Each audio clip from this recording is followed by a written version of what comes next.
সুপ্রিয় দর্শক মণ্ডলী, প্রেক্ষাপটের অনুসন্ধানে আপনাদের সবাইকে স্বাগত জানাচ্ছি। বাংলাদেশ তারুণ্যের উদ্দীপনায় ভরপুর এক দেশ। তরুণরাই এদেশের প্রধান সম্পদ। এদেশের তরুণরা উদ্যমী, পরিশ্রমী, মেধাবী। তারা কাজ করতে চায়, কিন্তু কাজ যেন এদেশে সোনার হরিণ।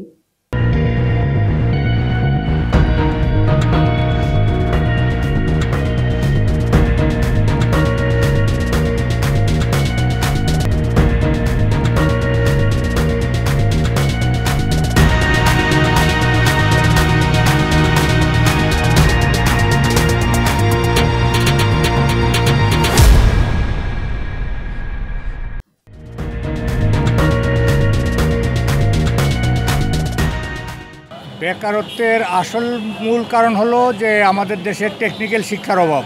কারণ অনেক অফিস আদালত বন্ধ হয়ে গেছে, অনেক মিল ফ্যাক্টরি বন্ধ হয়ে গেছে। এই কারণে আমাদের দেশে বেকারত্ব। বাংলাদেশের চাকরির বাজার বলতে গেলে সেটা তো অবস্থা আপনারা হয়তো ভালোই জানেন যে চাকরির অবস্থা অতটা ভালো না। এখন অনেক বড় কম্পিটিশন, কারণ অনেক বড় কম্পিটিশন পার করে কিন্তু আমরা ভার্সিটিতে আসছি। খুব 10% মানুষ ঢাকা ইউনিভার্সিটিতে চান্স পায় যারা পরীক্ষা দেয়, ভর্তি পরীক্ষা দেয়। চাকরির পরীক্ষাও দেখেন বিসিএসে যখন যত লাখ পরীক্ষা দিবে কয়েক হাজার মাত্র নিবে। বাংলাদেশের প্রেক্ষাপটে তো অবশ্যই আনএমপ্লয়মেন্ট বড় রকম একটা সমস্যা। এখান থেকে মানে বুয়েট গ্র্যাজুয়েটরাও দেখা যায় যে 15-20 হাজার টাকা বেতনে চাকরি করতেছে। ঢাবিয়ানরাও একই রকম বেকার ইন্টার্নশিপ করে। যে সার্টিফিকেটটা আমার হাতে দেখতে পাচ্ছেন, সেই সার্টিফিকেটটার কোনো মূল্য নাই। বাংলাদেশে অধিকাংশ লোকেই বেকার। দেশে বেকারত্ব বাড়ছে চাকরির জন্য মানুষের হাহাকার। গত এক বছরে নতুন করে প্রায় 27 লাখ মানুষ বেকার হয়েছে। কেউ মৌসুমি বেকার, কারো বা চাকরি থেকেও নেই। বেকারত্ব বর্তমানে বাংলাদেশের অন্যতম প্রধান সমস্যা হিসেবে সামনে এসেছে। প্রেক্ষাপটের আজকের পর্বে আমরা বর্তমানে বাংলাদেশের বেকারত্বের স্বরূপ অন্বেষণের চেষ্টা করব, খুঁজব সমাধানের পথ।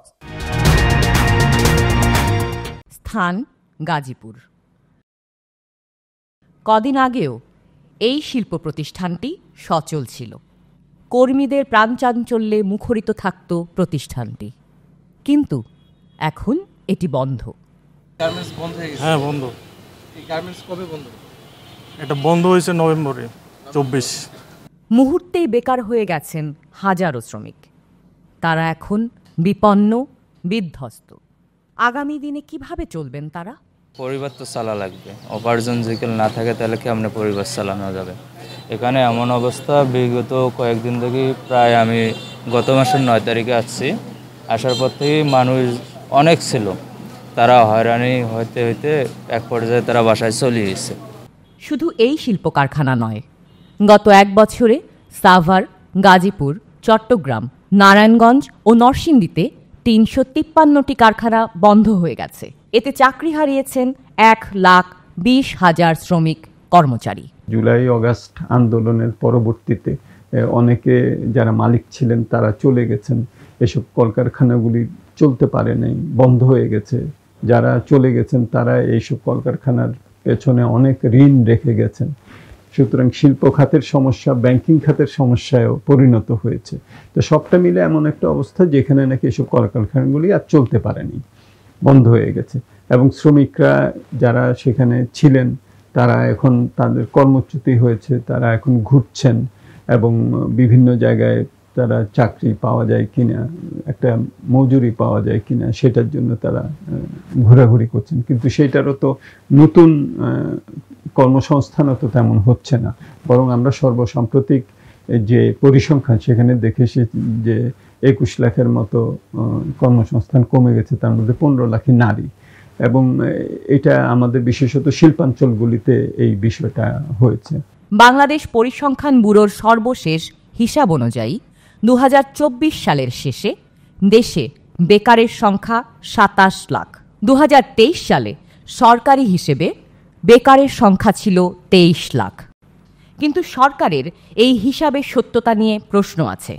যদিও বাংলাদেশে ধরেন 4.2, 4.3, 4.3% আনএমপ্লয়মেন্ট, কিন্তু এই আনএমপ্লয়মেন্টটাকে যদি আবার ডিভাইড করা যায়, যে আমরা পুরুষ এবং নারীর মধ্যে ভাগ করে দিই, তখন দেখবেন এই আনএমপ্লয়মেন্টটার ডাবল হচ্ছে নারী, তার অর্ধেক হচ্ছে পুরুষ।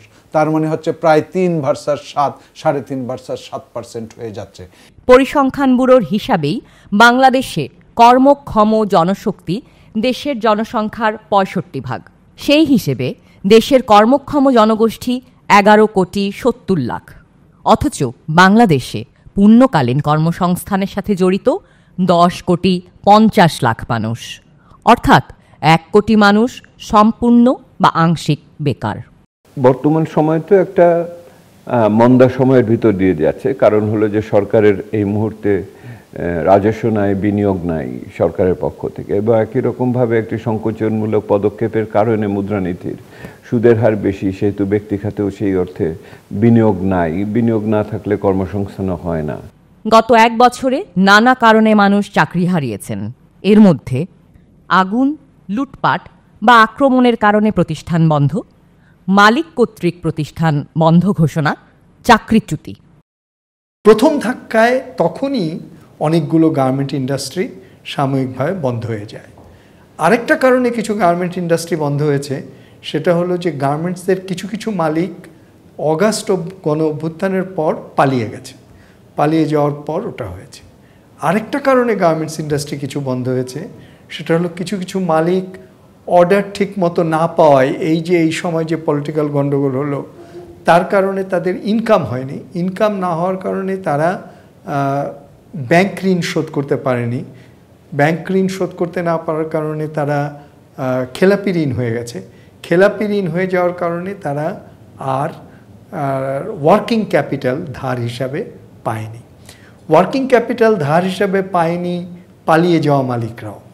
সুতরাং একটা তো হলো ওয়ার্কিং ক্যাপিটালের অভাব, পলিটিক্যাল শক, ট্যারিফ শক, এটা। আরেকটা হচ্ছে কিছু কারখানায় শ্রমিকদের সঙ্গে বকেয়া যে পাওনা সেইটা দিতে পারছে না। বকেয়া পাওনা দিতে না পাওয়ার কারণে, এবং যদি লে অফ করতে হয় তাহলে কিছু নিয়ম আছে শ্রম আইনের, সেখানে সেই নিয়ম মেনে দিতে হয় এবং পয়সা ফেরত দিতে হয়।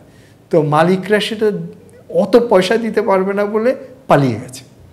এইসব নানাবিধ কারণে এই শকটা হয়েছে। বন্ধ হওয়া এসব কারখানায় প্রেক্ষাপট। এটা বর্তমান যে অবস্থা, বর্তমানে বন্ধ অবস্থা আছে। কর্তৃপক্ষ কখন খোলে কি না খোলে এখন পর্যন্ত। যেসব পোশাক কারখানা এখনো চালু আছে সেখানে চাকরি হারানো শ্রমিকরা ছোটাছুটি করেন, ঘন্টার পর ঘন্টা দাঁড়িয়ে থাকেন এভাবেই। আমরা কাজ পাইতেছি না এখন বর্তমান বসে। এখন ইসলামে কাজ করছিলাম, ইসলামে তো বাদ দিয়ে চলে আসছি। আমরা 4টা বছর জানি, ওই জন্য আমাদেরকে এখন দিবে না। 6 মাস ধরে আমরা বেকার এখানে আসতেছি, নিয়োগ দিছে, নিয়োগ চাকরিতে নিচ্ছে না, নিয়ে আবার বাসায় দিয়ে পাঠাচ্ছে, নিয়োগ নিয়ে আবার বাইর করে দিচ্ছে। দিয়ে তো সংসার চলে না। আমার মা একজন আছে অসুস্থ, একজন আমার মায়ের আর কি ক্যান্সার, আর আমার ওয়াইফ দিয়ে আর কি টুকটাক চলতে আছে, কোনো জায়গায় লোক নিতে আসে না। বেকার আমি 3.5 মাস বসে আছি। এই জনবহুল দেশে যেখানে 68% জনসংখ্যার 68%ই কর্মক্ষম মানুষ, ইয়াং জেনারেশন, মানে পপুলেশনটা ইয়াং রিলেটিভলি অন্যান্য অনেক দেশের তুলনায়, সেখানে কর্মসংস্থান কমে গেলে আমার দারিদ্রতা, আমার সামাজিক অস্থিরতা, এগুলো সব বেড়ে যায়। পরিবর্তিত রাজনৈতিক পরিস্থিতিতে সরকারি ও বেসরকারি প্রতিষ্ঠানে চাকরি হারিয়েছেন হাজারো মানুষ। অর্থনৈতিক মন্দার ঢেউ এসে পড়েছে আর্থিক খাতেও। অনেক ব্যাংক সংকটে কর্মী ছাঁটাই করছে। অর্থনৈতিক সংকটে কার্যক্রম সংকুচিত করেছে অনেক বেসরকারি প্রতিষ্ঠান। ফলে সচ্ছল অনেক চাকরিজীবী হয়ে পড়েছেন বেকার। তাদের ভবিষ্যৎ অন্ধকার। গ্রামাঞ্চলে চাকরি চলে গেলেও টুকটাক কিছু একটা অনেকে করতে পারেন, কিন্তু শহর অঞ্চলে যখন চাকরি চলে যায় তখন কিন্তু ওই টুকটাক কিছু একটা করে ব্যস্ত থাকা সেটারও সুযোগ থাকে না, আবার বাড়ি ভাড়া ইত্যাদি দিতে হয়। গত 1 বছরে নানা কারণে চাকরি হারানো মানুষের মিছিল বাড়ছে।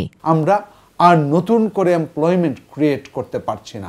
না পারার পিছনে কারণ হচ্ছে বাংলাদেশের সার্বিক বিনিয়োগের পরিস্থিতির দিকে যদি তাকান, তাহলে আমরা কিন্তু বিনিয়োগ করতে পারছি না, বরং net addition to stock of capital যেটা বলি আমরা, যে টোটাল মূলধনের পরিমাণ রয়েছে তার সাথে আমরা কিছু যুক্ত করতে পারি কিনা সেটাই বিনিয়োগ হিসাবে আমরা চিহ্নিত করি।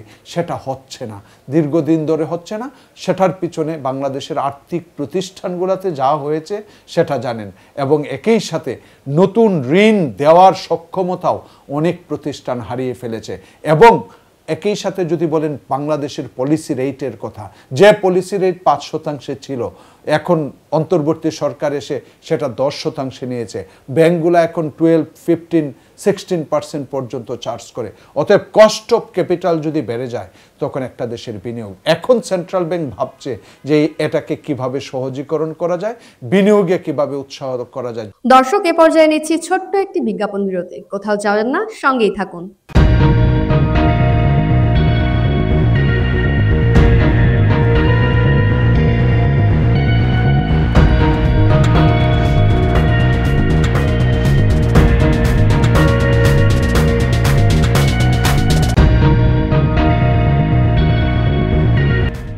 পরিবারের একমাত্র উপার্জনক্ষম ওই তরুণ তার কৃষক বাবাকে আজও বলতে পারেননি তিনি চাকরিচ্যুত। কোনো কিছু বোঝার আগেই এই চাকরি থেকে আমাকে মিথ্যা একটা অভিযোগ দেখে আমাকে চাকরি থেকে অব্যাহত দেওয়া হয়। পারিবারিকভাবে হচ্ছে যে আমাদেরকে আমি অনেক হচ্ছে কষ্টের ভিতর দিয়ে যাইতে হচ্ছে, কারণ এই আমার বাবা একজন কৃষক, নিম্ন মধ্যবিত্ত পরিবারের সন্তান। আমি অনেক প্রত্যাশা নিয়ে তো আমি চাকরিতে গিয়েছিলাম। চাকরি হারা হয়ে হচ্ছে যে আমাকে এই যে 1 বছর বিনা বেতনে ট্রেনিং করেছে, সেখান থেকে কিন্তু আমাদেরকে কোনো টাকা পয়সা দেওয়া হতো না। এই ট্রেনিং শেষে এখন আমরা হচ্ছে যে বেকার অবস্থায় হচ্ছে মানে দিন যাপন করতে হচ্ছে।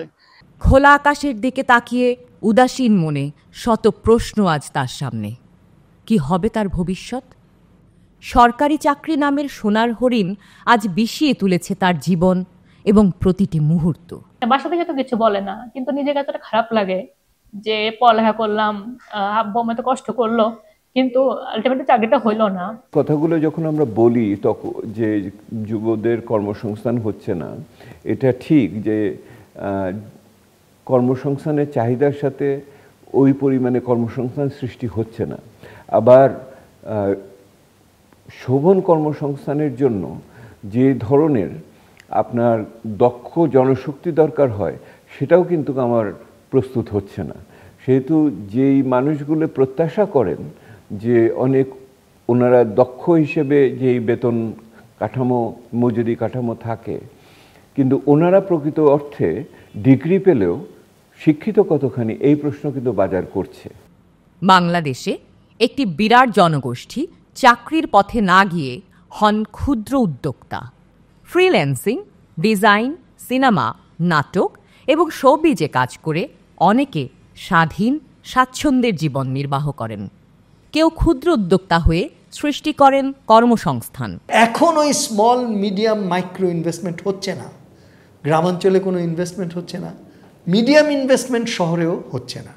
মিডিয়াম ইনভেস্টমেন্ট শহরে হচ্ছে না কারণ সে ব্যাংক থেকে ভ্যারিয়েবল ক্যাপিটালের লোনও পাচ্ছে না।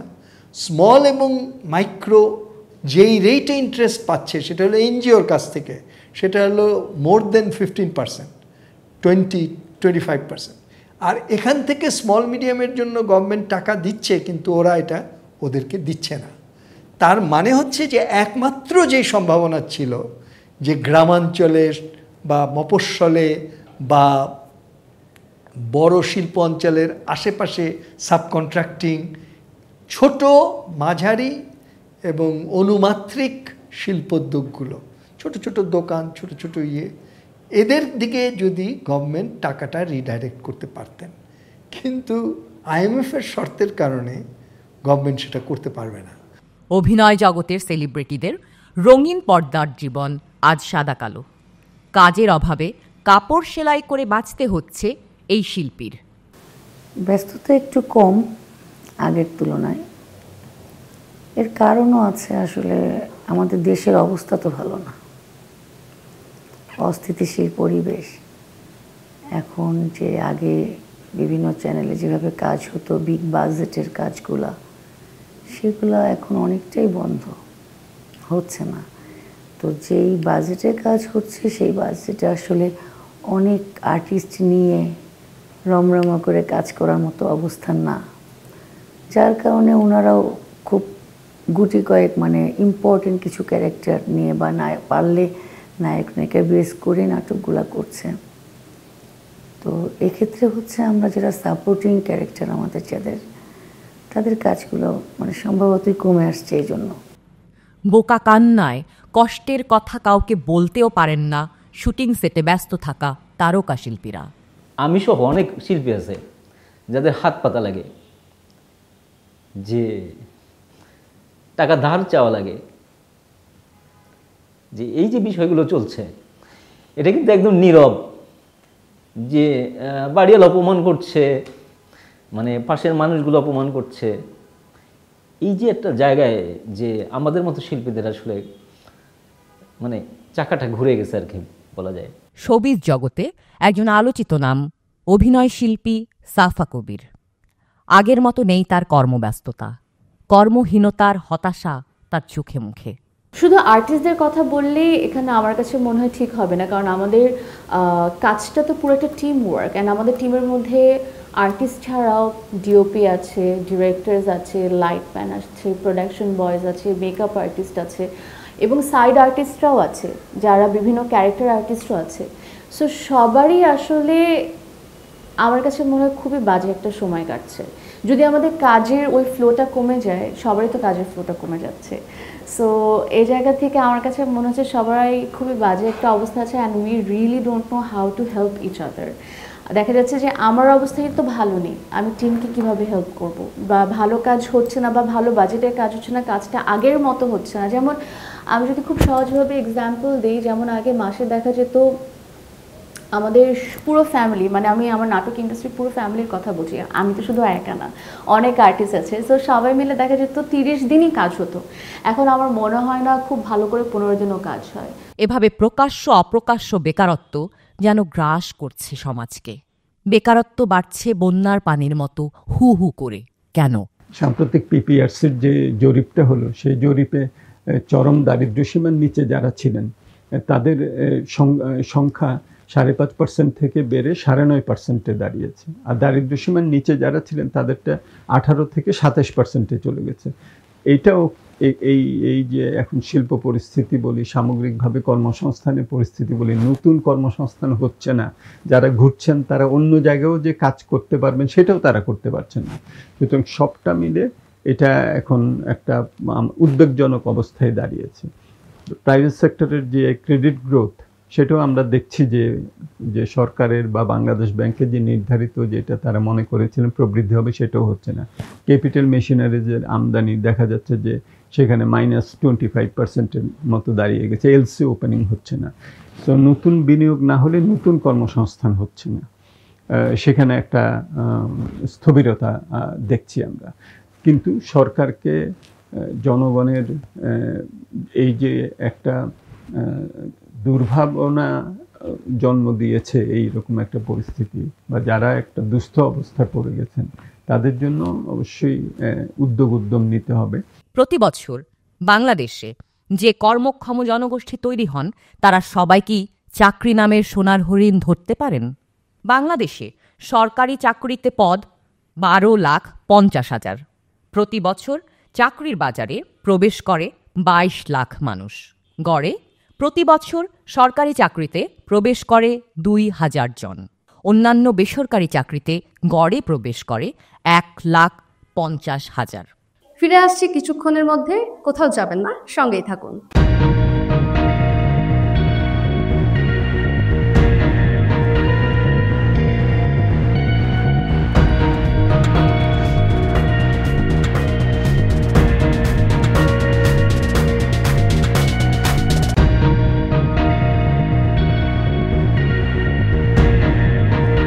জুলাই বিপ্লবের সূচনা হয়েছিল সরকারি চাকরিতে কোটা পদ্ধতি সংস্কারের দাবিতে।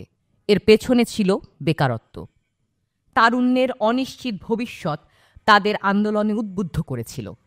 তারা চেয়েছিল এক বৈষম্যহীন বাংলাদেশ, যেখানে ঘুষ তদবির ছাড়াই তাদের কর্মসংস্থানের সুযোগ হবে। কিন্তু গত 1 বছরে সেই স্বপ্ন হতাশায় রূপ নিয়েছে। চাকরির বাজার খুবই টাফ এখন, মানে চাকরি পাওয়াটা এখন স্কিলের উপর অনেকটা জোর দিতে হবে আমাদেরকে। স্কিল ডেভেলপমেন্ট করলে হয়তো ভালো চাকরি পেতে পারি। আর আসলে নর্মালি আমি মনে করি যে একাডেমিক দিয়ে চাকরিটা পাওয়া এতটা ইজি না। জব তো লিমিটেড, দেশে তো জব তো নাই, একটা ব্যাংকের জব বলে না, যেটা জবই বলেন, তো ওখানে যত বেশি অ্যাপ্লাই করবো না কেন রিজেকশন তো আসবে। তো আমি ওইটাতে শুধু ফোকাস না থেকে আমি আরো যতগুলা অপরচুনিটি আমার থাকবে ওগুলোতে যদি আমি আমার পোটেনশিয়ালটা লাগাতে পারি তাহলে হচ্ছে বেকারের সংখ্যা থাকবে। প্রতি বছর যে সংখ্যাটা এখন জব মার্কেটের উপযোগী হচ্ছে, লেবার ফোর্সে জয়েন করছে, সেটার সংখ্যা অনেক বেশি। অতএব সেই সংখ্যাটাকে কাজে লাগানোর জন্য তো আমাদের এক্সপানশন দরকার, অর্থনীতির সম্প্রসারণ দরকার। কিন্তু প্রবৃদ্ধি বলে অর্থনীতি সংকুচিত হচ্ছে। অর্থনীতির প্রবৃদ্ধি সংকুচিত হওয়া মানে হচ্ছে এমপ্লয়মেন্ট ক্রিয়েশন স্থিমিত হয়ে যাওয়া, যে কারণে হচ্ছে আমরা এই আনএমপ্লয়মেন্ট বা বেকারত্ব নিয়ে অনেক ভাবছি। ঢাকা বিশ্ববিদ্যালয় প্রতি বছর যেখান থেকে বেরিয়ে আসে কয়েক হাজার মেধাবী শিক্ষার্থী, যাদের একমাত্র ভাবনা প্রতিযোগিতার বাজারে নিজেদের কিভাবে প্রস্তুত করা যায়। বাংলাদেশের বর্তমান প্রেক্ষাপটে চাকরির বাজার অনেক কঠিন। ঢাকা বিশ্ববিদ্যালয়ে ভর্তি হয়েছিলাম একটা প্রতিযোগিতার মাধ্যমে, তো সেই প্রতিযোগিতা যা ছিল, এখন চাকরির বাজারের প্রতিযোগিতা এর থেকে 10 গুণের বেশি কঠিন বলে মনে হচ্ছে। আমি সদ্য মাস্টার্স শেষ করেছি, শেষ করে তো চাকরির প্রতিযোগিতায় বাজারে নেমে দেখি যে এখানে একটা হিউজ কম্পিটিশন, বিশাল প্রতিযোগিতা, একটা মাঠ। আমাদের শিক্ষা ব্যবস্থা এখনও সেই তথ্যভিত্তিক, বই আছে পড়ো মুখস্থ করো, এটা কিন্তু এইটাকে পরিবর্তন করে কর্মভিত্তিক করা উচিত।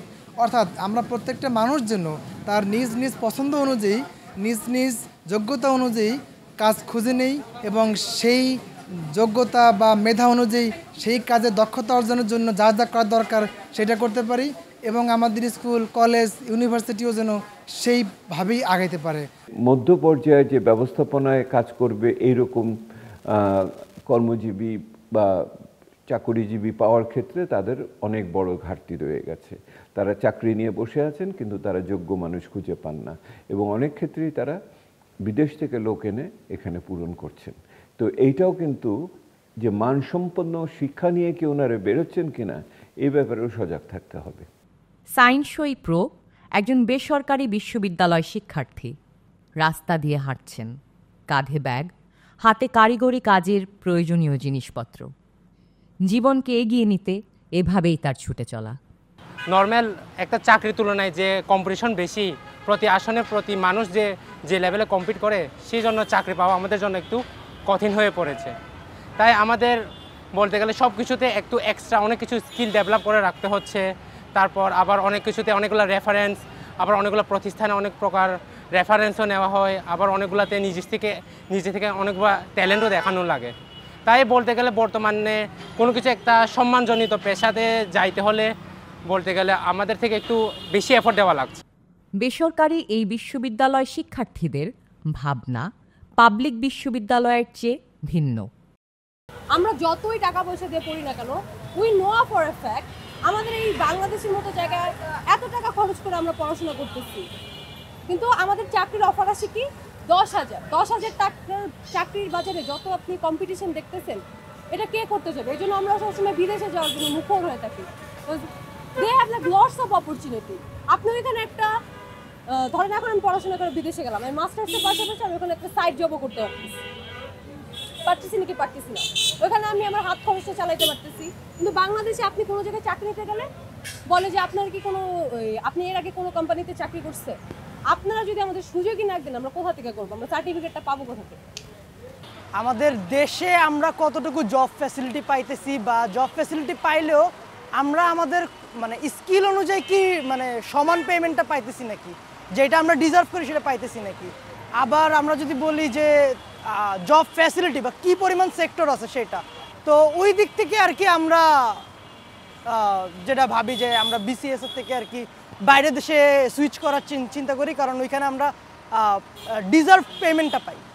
চাকরি যেখানে সোনার হরিণ, সেখানে বাংলাদেশ সরকারি চাকরির আশায় অনেক তরুণ প্রাণান্ত চেষ্টা করেন, কিন্তু সবার ভাগ্যে কি জোটে সরকারি চাকরি? অনেক ঝামেলা আছে। আপনারা হয়তো ইতিমধ্যে দেখেছেন যে রিপিট ক্যাডারে প্রায় 500-এরও বেশি যারা আগের ক্যাডারেই সুপারিশপ্রাপ্ত হয়েছে। কিন্তু এটা যদি না হতো তাহলে আমাদের আরও 500 জন নন ক্যাডার হতো, বা আমাদের সিরিয়ালটা যেটা আমরা মেধাক্রমটা আরও বেশি সামনের দিকে আগাইতো, যাতে মানে 500 জন বেকার চাকরি পেত, এটা একটা সুবিধা হতো। কিন্তু বর্তমান পিএসসির জটিলতার কারণেই বলবো যে এরকমটা হয়েছে। যদিও 45তম বিসিএস থেকে আর কি এই চয়েস নেওয়া হয়েছে, যেটা আমাদের বেলায় নেওয়া হয়নি, যার জন্য এই জটিলতা বাড়ছে। বিসিএস এটা বর্তমানে একটা সিকিউর জব। এই জবে অনেকটা সিকিউরিটি আছে, যেটা অন্যান্য প্রাইভেট জবে বা অন্যান্য জবের চেয়ে এই জবের সম্মান অনেক বেশি, সে কারণে মানুষের আগ্রহ অনেক। চাকরির বাজারে হাহাকারের কারণে অনেক মেধাবী তরুণ এখন এদেশকে নিরাপদ মনে করেন না, এদেশে তাদের উজ্জ্বল ভবিষ্যৎ দেখেন না।